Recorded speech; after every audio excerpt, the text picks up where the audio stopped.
পানিকে মানুষ কন্ট্রোল করছে। হুয়াল্লাযী খালাকা লাকুম মা ফিল আরদি জামিআ, তিনি সেই মহান প্রভু যিনি তোমাদের জন্য এই দুনিয়াতে আসমান এবং জমিনের মধ্যে যা কিছু আছে সব তুমি মানুষ তোমার জন্য সৃষ্টি করেছে। সুবহানাল্লাহ। সকল সৃষ্টি আমার খাদের, আর আমার দায়িত্ব হচ্ছে আল্লাহর দাসত্ব, আল্লাহর ইবাদতকে জীবনের সকল জায়গায় বাস্তবায়ন করা। আল্লাহ রাব্বুল আলামিন সামারাইজ করে কোরআনে কারীমের যে মূল বক্তব্য এক জায়গায় বলছেন, সুন্দর করে ডাক দিয়ে বলছেন, ইয়া আইয়ুহান নাসু উবুদু রাব্বাকুমুল্লাযী খালাকাকুম ওয়াল্লাযীনা মিন ক্বাবলিকুম লাআল্লাকুম তাত্তাকুন। হে মানব মণ্ডলী, তোমরা সেই মহান রবের গোলামি করো যিনি তোমাদেরকে সৃষ্টি করেছেন, তোমার পূর্বের মানুষগুলোকে সৃষ্টি করেছেন। আমার বন্ধুগণ, আমার প্রাণ তো সেই মহান রবের হাতে, আমি সেই মহান রবের গোলাম। সে আল্লাহ রাব্বুল আলামিন আমাকে আপনাকে তার গোলামি করার জন্য দুনিয়াতে পাঠিয়েছেন। সেটা শুধু এক জায়গায় নয়, জীবনের সকল জায়গায় তার আইন কানুনকে মেনে চলতে হবে। আল্লাহ রাব্বুল আলামিন পরিপূর্ণরূপে দিন মানার জন্য তিনি অর্ডার দিয়েছেন। আংশিক মানার কোনো সুযোগ নাই।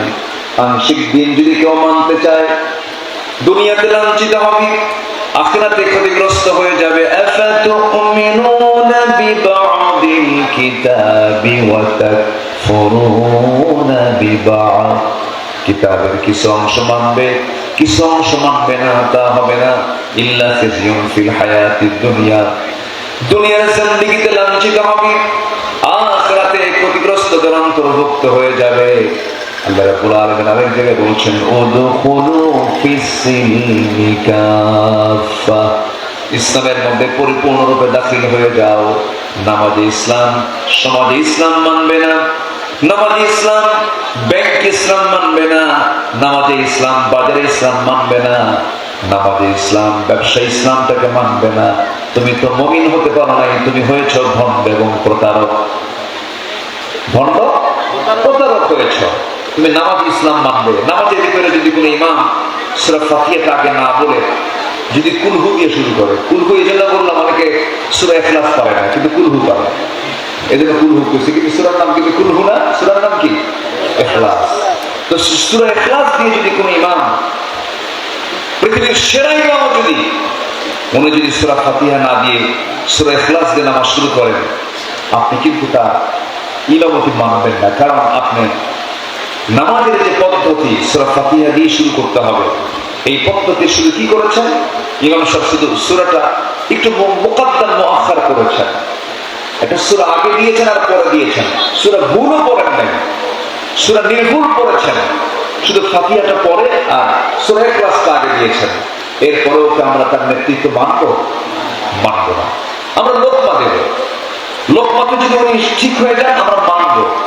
কিন্তু একবার দুবার তিনবার সতর্ক করার পরেও যদি না কথা শোনেন, ইবনে হাজার আসকালানি রাহিমাহুল্লাহ তিনি বলেছেন, ওই সময় ওই ইমামটার ইমাম থাকে না, সে হয়ে যায় স্বৈরাচার।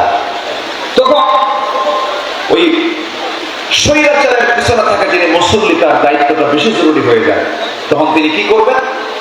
কোনো দেরি না করে ওই স্বৈরাচার ইমামের ঘাটটা ধরে ধাক্কা দিয়ে মসজিদ থেকে বের করে দিতে হবে। কেন? শুধুমাত্র নামাজের একটা হুকুম, সূরা ফাতিহার জায়গায় সূরা ইখলাস দিয়ে পড়েছেন, সূরাটা ভুল পড়বেন। যদি নামাজের ইমামতিতে যদি ইমাম শুধু সূরাটা যদি একটু কম বেশি করে মুকাদ্দাম মুআখার করার কারণে যদি তাকে স্বৈরাচার আখ্যা দিয়ে যদি মসজিদ থেকে বের করে দিতে হয়, তেমনি সমাজ চালাতে নিয়ে, দেশ চালাতে নিয়ে, ব্যবসা চালাতে নিয়ে, রাজনীতি করতে নিয়ে, রাষ্ট্র চালাতে গিয়ে ইসলামকে বাদ দিয়ে যারা অন্য কোনো বিধানকে প্রতিষ্ঠার জন্য চেষ্টা চালাবে, তাদেরও ভাগ ধরার চেষ্টা ইমানদারের থাকার দরকার আছে না? মান রাআ মিনকুম মুনকারান ফালিয়ুগাইয়িরহু বিয়াদিহি, তোমাদের মধ্যে যদি কেউ শরীয়ত বিরোধী কোনো অপকর্ম সংগঠিত হতে দেখে, তার এক নম্বর ভূমিকা হবে সে হাতের দ্বারা এটাকে মিটায় দেবে। যদি তার হাতের ক্ষমতা না থাকে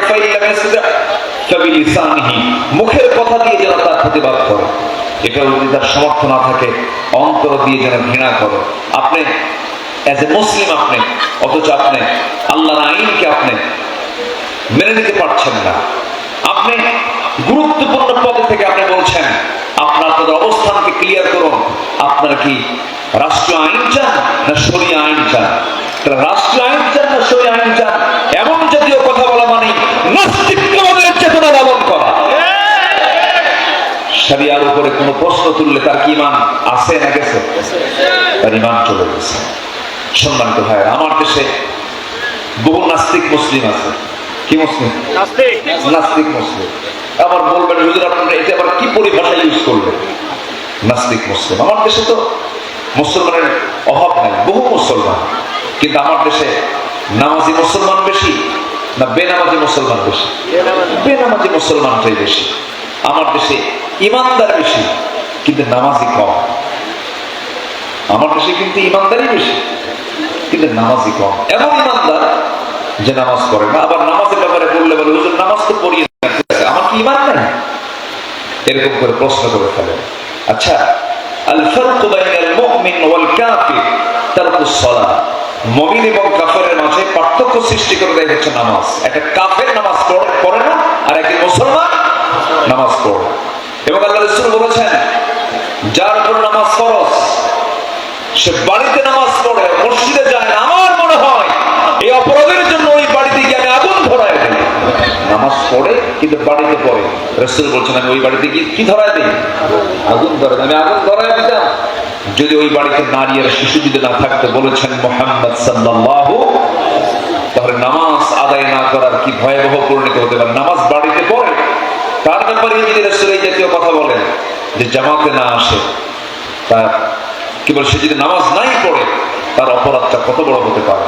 কোরআনকে প্রশ্ন করুন, কোরআন তুমি বলে দাও কোন ইবাদতের জন্য, কোন ইবাদতের ঘাটতির জন্য আল্লাহ রাব্বুল আলামিন বান্দাকে জাহান্নাম ফেলবেন। জাহান্নামে যাওয়ার এক নম্বর কারণটা কি? কোরআন বিভিন্ন জায়গায় উত্তর দিয়েছে। এক জায়গায় বলছে এক নম্বর হলো যারা নামাজটাকে ছেড়ে দেবে। আল্লাহ রাব্বুল আলামিন বলেন মা সালাকাকুম ফি সাকার ক্বালু লাম নাকু মিনাল মুসাল্লিন ওয়া লাম নাকু নুতঈমুল মিসকিন ওয়া কুন্না নাখুদু মা'আল খায়িরিন ওয়া কুন্না নুকাযযিবু বিয়াউমিদ্দিন হাত্তা আতানাল ইয়াকিন। ও দোজখবাসী, আজকে তোমরা সাকারে কেন, দোজখে কেন, জাহান্নামে কেন? জাহান্নামীরা বলবে আমরা চারটা কাজ করে আসি না। কি কি? নাম্বার ওয়ান, তারা বলবে নামাজ পড়ি না, আজান শুনেছি নামাজে হাজিরা দেই নাই। এক নম্বর কারণ। সূরা মারইয়ামে আল্লাহ রাব্বুল আলামিন বলেন ফাখালাফা মিন বা'দিহিম খালফুন আদাউস সালাহ واتبعوا الشهوات فسوف يلقون غيا। ওই সমস্ত বান্দাগুলোকে আল্লাহ রাব্বুল আলামিন শুধু জাহান্নাম নয়, জাহান্নামের গর্তের মধ্যে ফেলে দেব, গায় নামক গর্তের মধ্যে ঢোকায় ফেলবো যারা নামাজকে নষ্ট করে ফেলেছে। এই দেশে জাতিগতভাবে জাতীয়ভাবে সবচেয়ে বড় ক্রাইসিস হলো এই দেশে মুসলমান বেশি কিন্তু নামাজের কোনো কালচার নাই, নামাজের কোনো পরিবেশ নাই, নামাজের জন্য কোনো তাকিদ নাই, নামাজের জন্য কোনো জোর তাকিদ নাই। এই দেশে কতগুলো সরকার আসলো, কত সরকার চলে গেল।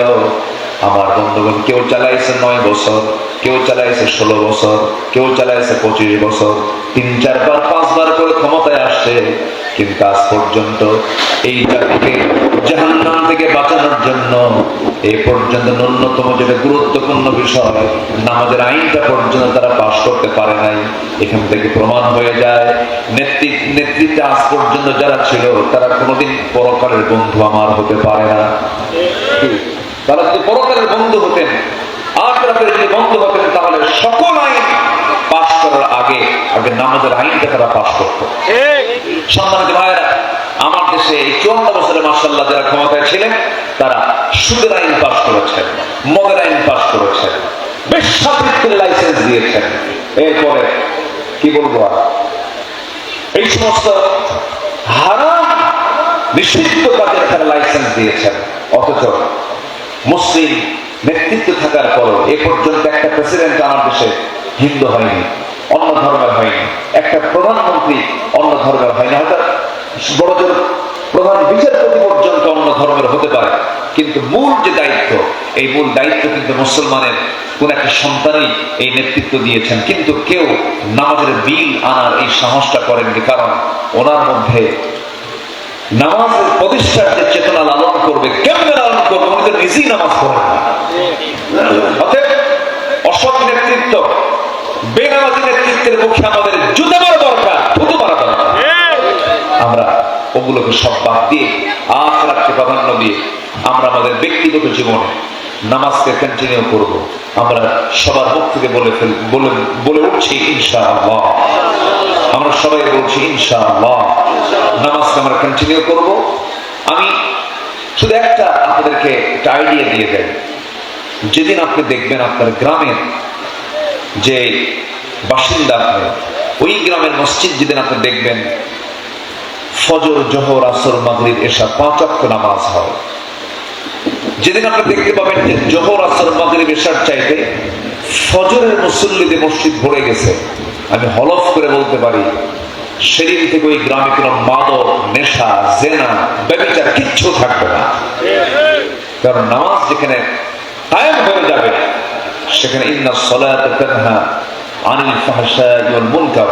কিন্তু দেখুন, আপনার গ্রামের দিকে তাকান, আপনার মসজিদের দিকে তাকান, মসজিদ কাঁচা নয়, মসজিদ সব পাকা, মুসল্লি হলো ফাঁকা। মসজিদ পাকা, মুসল্লি কি ফাঁকা, মুসল্লি নাই। ফজরের সময় শীতের ভিতরে মোটে 3-4 জন মুসল্লি খুঁজে পাওয়া যায়। 2 জন হলো ইমাম মুয়াজ্জিন আর 2 জন হলো বুড়া চাচা। যখন বলা হয় চাচা আপনি এই শীতের মধ্যে আসছেন কেন, বাবা আমি আসতাম না, আমার বুড়ি বেঁচে নাই, তো বুড়ি থাকলে আমি আসতাম। আর ইমাম মুয়াজ্জিন থাকে কেন, তার বেতন, তার চাকরি বাকরি আছে, এই জন্য নামাজে থাকে। অথচ দেখেন আমাদের মসজিদগুলো কিন্তু এসি, আমাদের মসজিদগুলো কিন্তু পাকা। অথচ আমার নবী যে মসজিদটা গড়েছিলেন মদিনায়, ওই মসজিদটা ছিল হলো কাঁচা। সেজদায় যেতেন কপালে বালু লেগে যেত। এ ওয়াল ছিল না, খেজুর পাতার ছাউনি আর খেজুর গাছের কাণ্ড দিয়া পিলার করে ওই কাঁচা মসজিদে ইমামতি করেছেন মুহাম্মদ সাল্লাল্লাহু আলাইহি ওয়াসাল্লাম। বেলাল আযান দিয়েছেন, সে আযান তার শাজিম পর্যন্ত পৌঁছে গেছে। এজন্য আমাদেরকে নামাজমুখী হতে হবে। মুনাফিক চেনার জন্য অন্যতম একটা সিম্পটম হলো মুনাফিক জোহর, আসর, মাগরিব, এশা পর্যন্ত পড়তে পারে, কিন্তু মুনাফিক কখনো ফজরের সময় মসজিদে হাজির হতে পারে না। এখন বলো, আমার দেশের গ্রামে গ্রামে মুমিন বেশি না মুনাফিক বেশি? আমি মনে হয় খুব আঘাত দিয়ে কথা বলতেছি, একটু মনোযোগ দিয়ে শুনবেন। তাহলে মুনাফিকের তালিকা থেকে নিজের নামকে মুছে ফেলার জন্য ফজর নামাজ আমরা কন্টিনিউ মসজিদে পড়বো। আমরা একটু সিদ্ধান্ত নিয়ে বলি ইনশাআল্লাহ, আমরা আবার বলি ইনশাআল্লাহ। আমার ইবাদত কবুল হবে না, আমি যে ইবাদত করতেছি, আমার ইবাদত কবুলের জন্য কিছু শর্ত আছে।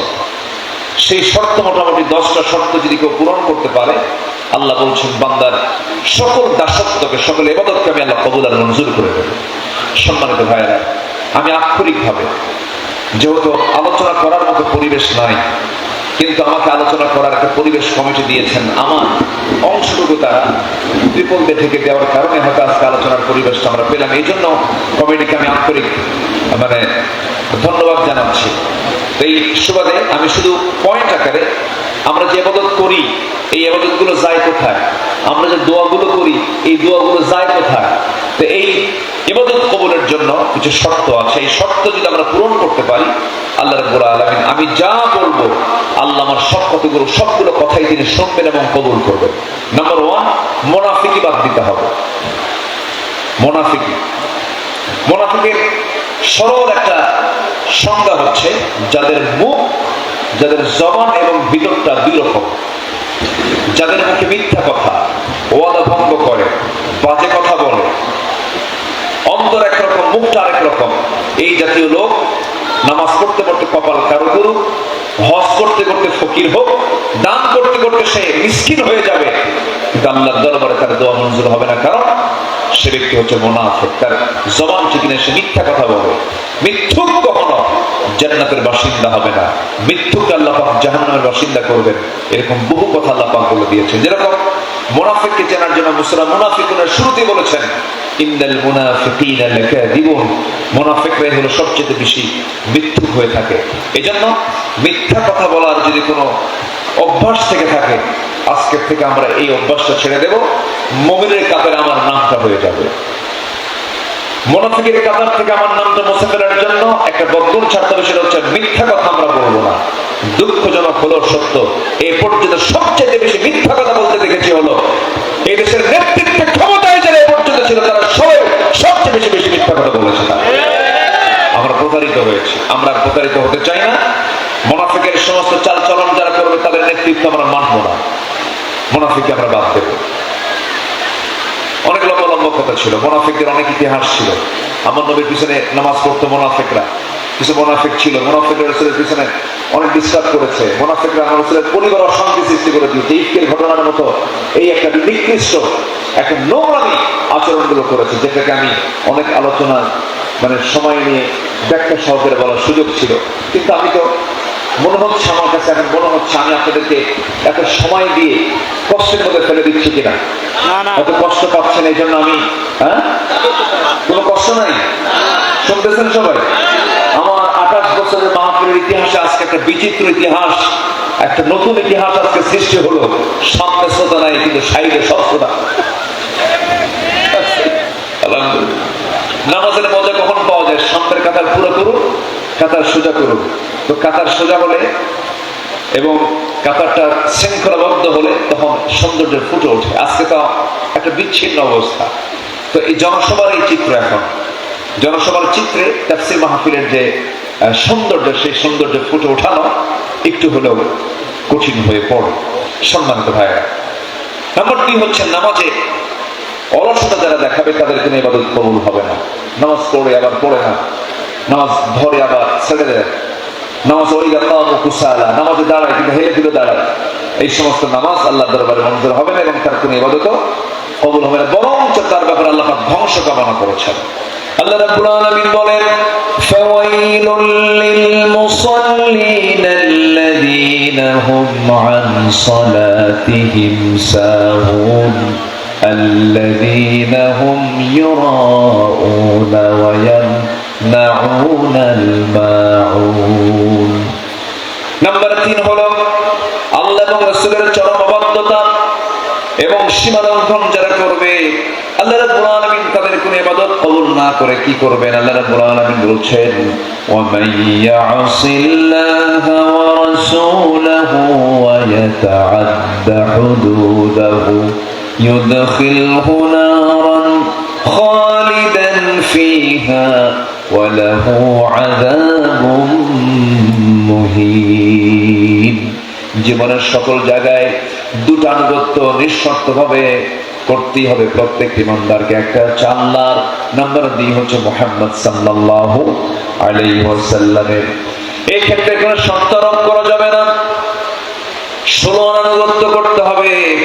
জীবনের সকল কিছুর চাইতে আল্লাহকে বেশি মহব্বত করতে হবে। নাম্বার 2 হচ্ছে মুহাম্মদ সাল্লাল্লাহু আলাইহি ওয়াসাল্লাম। ওয়াল্লাযীনা আমানু আশাদ্দু হুব্বান লিল্লাহ। আবার আরেক জায়গায় বলছেন ইন কুনতুম তুহিব্বুনাল্লাহা ফাত্তাবিউনি ইউহিব্বুকুমুল্লাহ। আল্লাহর ভালোবাসা পেতে হলে রাসূলকে ভালোবাসা, আনুগত্য করো। আর এই জায়গায় বলছেন ইমানদাররা সবচেয়ে বেশি মহব্বত করে যাকে, তিনি আমার। চিল্লায় বলুন কে? আল্লাহ তাআলা। আল্লাহ তাআলা যার জীবনের সকল কিছুর চাইতে প্রিয়, সেই ইমানের স্বাদটা পাবে, সেই ইমানের প্রকৃত স্বাদটা পাবে। যেটা নিজের জীবনের চেয়ে রাসূলকে বেশি ভালোবাসে, সেই ইমানের স্বাদটা পাবে। ছোট্ট একটি ইতিহাস বলি, আমি আলোচনার ইতি টানবো। আমি আর আপনাদেরকে এই বৃষ্টি ভেজা রাত্রিতে আমি আর কষ্টের মধ্যে ফেলবো না। আমরা আস্তে আস্তে দোয়ার দিকে যাব। সাইয়েদনা ওমর ফারুক রাদিয়াল্লাহু আনহু নাম সবাই শুনেছেন। ইসলামের খলিফা মোট 4 জন। এর মধ্যে অন্যতম একজন খলিফা হচ্ছেন 2 নম্বর, সেকেন্ড খলিফা হচ্ছেন ওমর ফারুক রাদিয়াল্লাহু তাআলা। তার দুটো আমলটা, দুটো বিষয় বলি যেটা আলোচনার সঙ্গে প্রাসঙ্গিক, দুটো বিষয় বলি, আমি শেষের দিকে যাব।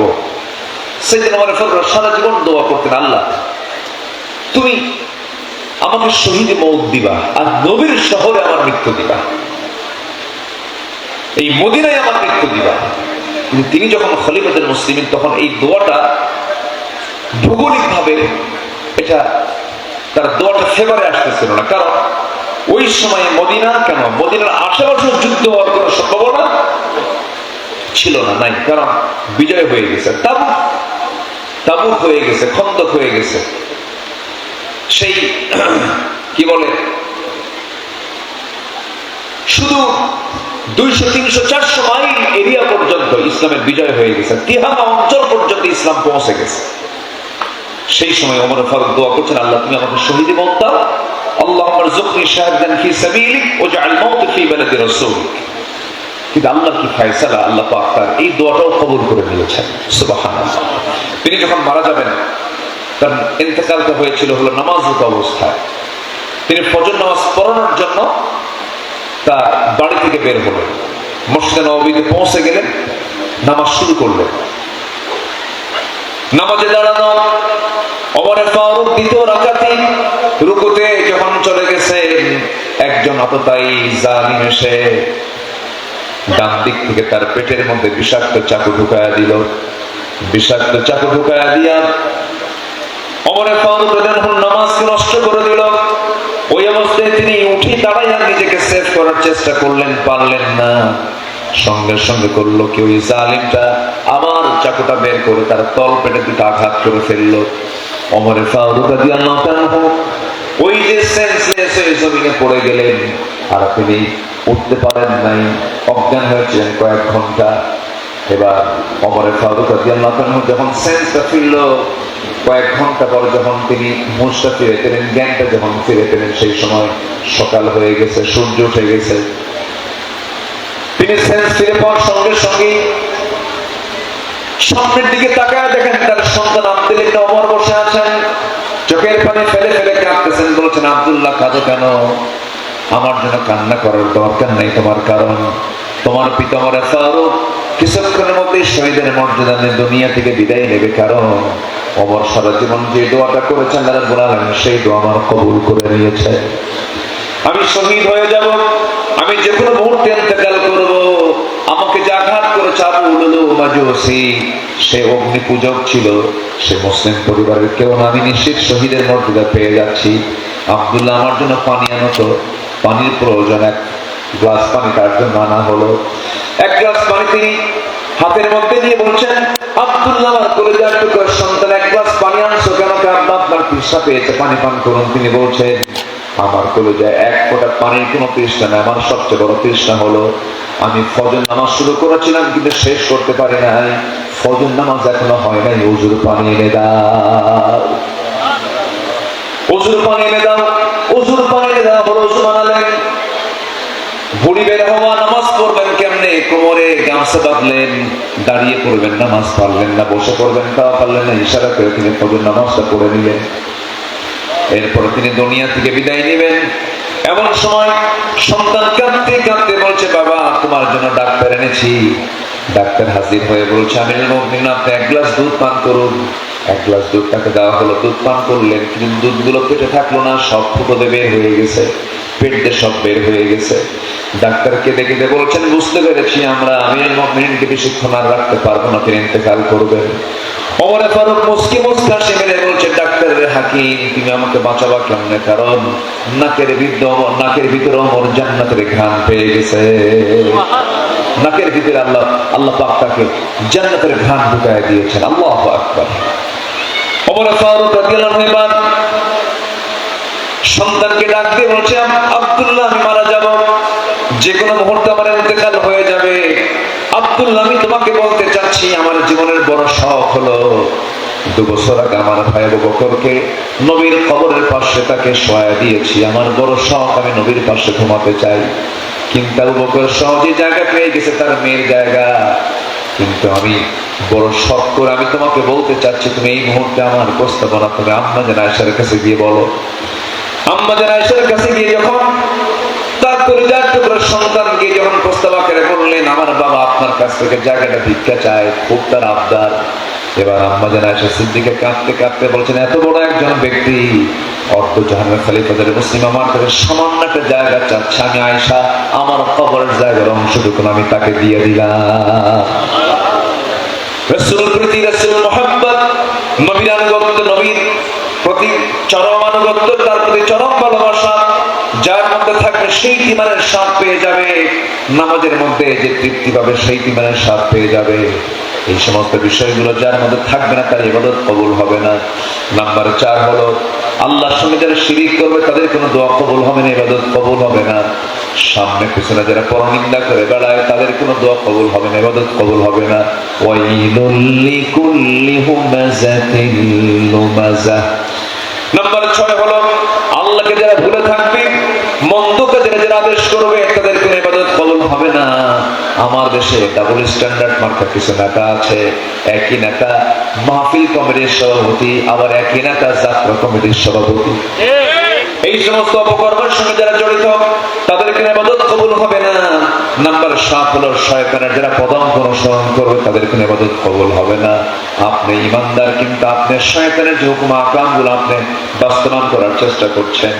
ইয়া আইয়ুহাল্লাযীনা আমানু লা তাত্তাবিউ খুতুওয়াতিশ শাইতান ওয়া মান ইয়াত্তাবিউ খুতুওয়াতিশ শাইতানি ফাইন্নাহু يأمر بالفحشاء والمنكر ولولا فضل الله عليكم ورحمته। সম্মানিত ভাইরা, শয়তানের কোনো পদাঙ্ক অনুসরণ করা যাবে না, তার কোনো কথা নিজের জীবনে বাস্তবায়ন করা যাবে না। দেখবেন অনেকে সুদ খায় আবার বলে সত্য ব্যবসার মতোই, তবে এই কুষ্টের এই অঞ্চলে চুল পরিমাণ কোন সুদের কারবার নাই। সুদের কারবার বলেন তো, 1000 বছর ওয়াজ করে সুদ বন্ধ হবে? 1000 বছর ওয়াজ করে সুদ বন্ধ হবে না।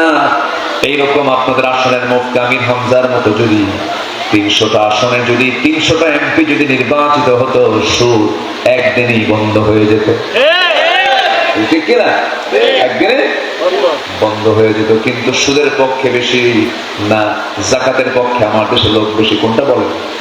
সুদের পক্ষে লোক বেশি, কারণ সুদের কারবারটাই বেশি। কিন্তু সুদখোরকে আবার সুদখোর বলে গালি দিলে মন খারাপ করে, হাজিনা বললে মন খারাপ করে, আবার সুদখোরকে সুদখোর বললে মন খারাপ করে, হাসিনা বললে মন খারাপ করে, হাসি বললে খুশি হয়, সুদখোর বললে মন খারাপ করে। তাহলে তুমি সুদ খাও, তোমাকে সুদখোর বলে মন খারাপ করো, কিন্তু তুমি তো অবশ্যই জানো সুদ খাওয়া ভালো কাজ না। সুদ খাওয়া ভালো কাজ নেই, যেন তুমি সুদখোর বললে তোমার মনটা নষ্ট হয়ে যায়, তোমার মনটা খারাপ হয়ে যায়। সম্মানিত ভাইয়েরা, এগুলো শয়তানের পদাঙ্ক। শয়তানের যে সমস্ত অপকর্মগুলো, এগুলোকে প্রমোট করা যাবে না। যুবকরা, মোবাইল এখন হয়ে গেছে সমস্ত পাপের একটা মাধ্যম। যদি এটাকে মিসইউজ করা হয়, ক্যাসিনো থেকে শুরু করে, জুয়া থেকে শুরু করে, তোমার চরিত্র ধ্বংস থেকে শুরু করে, তোমার পর্নোগ্রাফি থেকে শুরু করে, তোমার ধ্বংস হওয়ার জন্য সব মাধ্যম আল্লাহ পাক এই আখিরের জামানায় এই বান্দার ফিতনার জন্য, এই পশ্চিমাদের ষড়যন্ত্র, মুসলমানদের ঈমানকে কেমনে নষ্ট করা যায়, এই ডিভাইসকে আজকে ইউজ করা হচ্ছে। যুবকরা, তোমরা ডিভাইসের মিসইউজ থেকে নিজেকে হেফাজতে রাখবা। তুমি যতটুকু তোমার চোখটাকে হেফাজত করবা, কানটাকে হেফাজত করবা, তোমার এই কান, তোমার এই চোখ আল্লাহর দরবারে সাক্ষী হয়ে দাঁড়াবে। আল ইয়াওমা নাখতিমু আলা আফওয়াহিহিম ওয়া তুকাল্লিমুনা আইদিহিম ওয়া তাশহাদু আরজুলুহুম বিমা কানু ইয়াকসিবুন। মানে কি? তুমি চোখে খারাপ কিছু দেখো না, এই চোখ বলবে আল্লাহ এই বান্দাকে জান্নাত দাও, ওর চোখ ছিলাম, ও ভালো কিছু দেখেছে, খারাপ কিছু দেখে নাই। আবার বলবে আল্লাহ তুমি ওকে জাহান্নাম দাও, ওকে চোখ দিয়েছো কিন্তু এই চোখ দেশে খারাপ কিছু দেখেছে, খারাপ কিছু দেখে খারাপ অপকর্মের সঙ্গে জড়িত হয়েছে, তাকে জাহান্নাম দিয়ে দাও। মারাত্মক একটা বড় বিষয় হবে। হাত আমার বিরুদ্ধে যাবে, পা আমার বিরুদ্ধে যাবে, যদি আমি এটাকে আবার ইসলামী আইন কানুন দিয়ে চালাই, এটা আমার পক্ষে আবার কথা বলবে, সাক্ষ্য দেবে সেদিন। সম্মানিত ভাইয়েরা, এই জন্য এই বিষয়গুলোকে আমরা অত্যন্ত গুরুত্বের সঙ্গে এটাকে মেনে চলার চেষ্টা করি। নাম্বার 8 হচ্ছে রিয়া যার মধ্যে থাকবে, লোক দেখানোর ডিসপ্লে, মানে লোক দেখানো ইবাদত যারা করবে তাদের কোনো ইবাদত আল্লাহর দরবারে কবুল হবে না। হজ করে আসছে, হাজি না বললে মন খারাপ, দান করছে 3 লাখ টাকা, তুমি আমার নাম কইছো, কি নাম কইছো? হাজি বললা না কেন? স্লোগান এত কম দিলা কেন? মারহাবা এত আসতে কেন? দাম কমায় দিলাম 1 লাখ। মারহাবার আওয়াজ ছোট, মারহাবার আওয়াজ বড় হলে পরে 3 লাখ দিতাম। অথচ ডান হাত দিলে বাম হাত জানবে না, বাম হাত দিলে ডান হাত জানবে না। এই সমস্ত গোপন দানবীরকে আল্লাহ রাব্বুল আলামিন আরশ আজিমের ছায়ায় জায়গা দেবে। আবার প্রকাশ্য দানের কথাও আসছে। তবে রিয়া, লোক দেখানো ইবাদত, এটাও এক প্রকার শিরকের মধ্যে পড়ে যায়। আল্লাহ পাক লোক দেখানো ইবাদত থেকে আমাদেরকে হেফাজত করুন। ইন্নাল মুনাফিকিনা ইখাদিউনাল্লাহ ওয়া হুয়া খাদিউহুম। নাম্বার 9 হচ্ছে কুফরি যারা করবে তাদের কোনো ইবাদত কবুল হবে না। অনেক ইমানদার কুফরির মধ্যে জড়ায় যায়। অনেক ইমানদার ইমানের দাবি করে কিন্তু আল্লাহর আইনকে সে বিশ্বাস করে, কিন্তু প্রতিষ্ঠায় সে নিজেকে প্রস্তুত করে না। বিশ্বাস করে যে আল্লাহর আইনটা ভালো, ঠিক আছে, কিন্তু জমিনে যে প্রতিষ্ঠা করতে হবে এটার পক্ষে সে কাজ করে না। এমন ফাসেক মার্কা লোক মনে হয় বাংলাদেশের খুবই অভাব। অনেক বেশি না, এটাই তো বেশি, এটাই যে সমস্যা। এগুলো হচ্ছে কুফরি করা। আপনি তাকে কাফের বলতে পারবেন না, কিন্তু কুফরির মতো বড় অপরাধে সে সম্পৃক্ত। একটা লোককে কাফের বলতে গেলে, আমার দেশে আবার তো ফতুয়া খুব সস্তা, বুঝলেন? আমার দেশে ফতুয়া দিতে কোনো বাজেও না, এবং এটার কোনো নিয়ম নীতিও নাই। একটা ফতুয়া দিতে গেলে ফতুয়া বোর্ড থাকতে হয়, সেখানে লিখিত আকারে প্রশ্ন করতে হয়, একটা বোর্ডের মধ্য দিয়ে যৌথভাবে উত্তর দিতে হয়। আমার দেশে কানাম মৌলবী ফতুয়া হয়, ফতুয়াতে সেই যেদিক থেকে পারে সেদিক থেকে। অথচ রজুলান বিল ফিসকা ওয়াল কুফরি, যদি কোনো ব্যক্তিকে কেউ কাফের বলে অথবা ফাসিক বলে, সে যদি তা না হয়, ইল্লা তাদ্দাত ইলাইহি, সেই কাফের এবং ফাসিকের ফতোয়া তার দিকে যাবে, এটা তার দিকে বর্তাবে হবে। এটা কত মারাত্মক ভয়ঙ্কর কথা। হ্যাঁ, আপনি একটা মানুষকে তার মধ্যে যদি কোনো কুফরি দেখেন, বলতে পারেন সে কুফরি করছে, সেই ভুলটা করছে, এই অপরাধটা সে জড়িত, কিন্তু তাকে সরাসরি কাফের বলার কোনো সুযোগ নাই। সম্মানিত ভাইয়েরা, যারা কুফরি করবে তারা কি হবে? আল্লাহ রাব্বুল আলামিন বলেন, ইন্নাল্লাযীনা কাফারু লান তুগনিয়া আনহুম আমওয়ালুহুম ওয়ালা আওলাদুহুম মিনাল্লাহি শাইআ ওয়া উলাইকা হুম ওয়াকুদুন নার। যারা কুফরি করবে তাদের মাল, তাদের জান, তাদের সম্পদ কোনো কিছু কাজে আসবে না, সন্তান সন্ততি কোনো কাজে আসবে না, এরা জাহান্নামের বাসিন্দা হয়ে যাবে। আল্লাহ পাক ক্লিয়ার করেছেন সূরা আলে ইমরানের 10 নম্বর আয়াতে।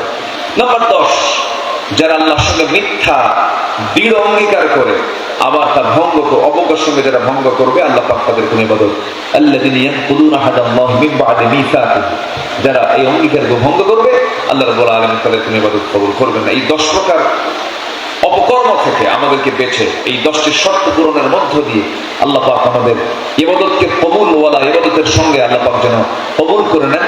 এই জাতীয় ইবাদত আমাদের জীবনে বাস্তবায়ন করার তৌফিক আল্লাহ পাক দান করুন। ফজরকে আমরা আদায় করব আজকে, সবাই রাজি আছি তো ইনশাআল্লাহ? 5 ওয়াক্ত নামাজ আমরা কেউ ছাড়বো না, জোরে বলি ইনশাআল্লাহ। মা বোন যারা শুনছেন, মা বোনদের কাছে আমার উদাত্ত আহ্বান থাকবে, মেহেরবানি করে ইসলামী আন্দোলনের পক্ষে কথা বলবেন, শরিয়ার পক্ষে কথা বলবেন। আজকে আমার দেশে এখনো কিছু কিছু স্কুলে নেকাবকে নিষিদ্ধ রাখা হয়েছে, নেকাব করতে দেওয়া হয় না, মুখ ঢাকতে দেওয়া হয় না। এরপরে পর্দার ব্যাপারে শিথিলতা দেখানো হয়, পর্দার ব্যাপারে মানে গুরুত্বহীনতা অনেক জায়গায় দেখানো হয়। এই সমস্ত বিষয়ে আপনাকে সতর্ক থাকতে হবে। মেয়েদের সবচেয়ে বড় ইবাদত হচ্ছে পর্দা। এটা হচ্ছে কমপ্লিট একটা বিষয়। পর্দা আছে, নামাজ কবুল হবে, পর্দা আছে, রোজা কবুল হবে। এটা হচ্ছে মাদার। আর বাকিগুলো এই মাদারের চতুর্পাশে বাকি ইবাদতগুলোকে কবুল করার জন্য পর্দাটা আগে করতে হবে। নামাজ আগে না পর্দা আগে? পর্দাটা আগে। আপনার মাথায় কাপড় নাই, নামাজ হবে না। আপনার আগে ঢাকতে হবে, আপনাকে আগে পর্দায় আসতে হবে। এটা করলে আপনার সব ইবাদত কবুল করবেন মহান রব্বুল আলামিন। আল্লাহ পাক মাদেরকে শরিয়তের পূর্ণ আনুগত্য করার তৌফিক আল্লাহ পাক দান করুন। আমি একটা অপেক্ষায় ছিলাম যে বৃষ্টি হয়তো বা কমতে পারে, কিন্তু বৃষ্টি কমার কোনো লক্ষণ আমরা দেখছি না। এর মধ্যে দিয়ে মাহফিল কমিটি তাদের একটু হলেও তাদের সচেতনতার কারণে বসার জায়গাটা অনুকূল থাকার কারণে কিছু কথা বলার সুযোগ আল্লাহ পাক আমাকে করে দিলেন। আমার ভাঙ্গা চলে কিছু কথা আপনারা শুনলেন। এখন আমাদের শোনা এবং বলার চাইতে আমাদের আমল করতে হবে, কম না বেশি? বেশি। আল্লাহ রাব্বুল আলামিন আমাদের সবাইকে আমলে নিয়ে আসার তৌফিক দান করুন। আমরা আর দেরি না করে একটু দোয়ার দিকে যাবো, আমরা আল্লাহর কাছে যাবো। তো দোয়ার পরিচালনার দায়িত্ব আমি দিতে যাচ্ছি আজকে মাহফিলের উপযুক্ত সভাপতি। ম্যাক্সিমাম মাহফিলে তো সভাপতি পাই জানেন, মোসনায় দাঁড়িয়ে নাই, ও পুরুষ না মহিলা বোঝাও না, এই টাইপের সভাপতি বেশি পাই। টাকার জোরে, ক্ষমতার জোরে, নেতৃত্বের জন্য সভাপতি বানায় দেওয়া হয়। পোস্টারের নাম না থাকলে বলেন না আমার নাই তো মাহফিল করবি কেন, আগে আমার নাম বসায় দিয়ে করে মাহফিল করবো। এইগুলোই চলছে বিগত 17 বছর, ঠিক কিনা? এই চিত্র আমরা বাংলাদেশে দেখতে চাই না। প্রত্যেক মাহফিলের সভাপতি আমাদের মুফতি সাহেবের মতো লোক হওয়া দরকার, ঠিক কিনা? প্রত্যেকটা মাহফিলের সভাপতি এরকম হওয়া দরকার। চোর বক্তায় সূক্ষ্ম ঘুষখোর কেন মঞ্চে নেতৃত্ব দেবে, মসজিদের কমিটিতে কেন সূক্ষ্মরা জায়গা দখল করবে? এখানে আমরা সতর্ক থাকার চেষ্টা করবো। আল্লাহ রাব্বুল আলামিন সবাইকে সতর্কতার সাথে আমাদের বাকি জীবনটাকে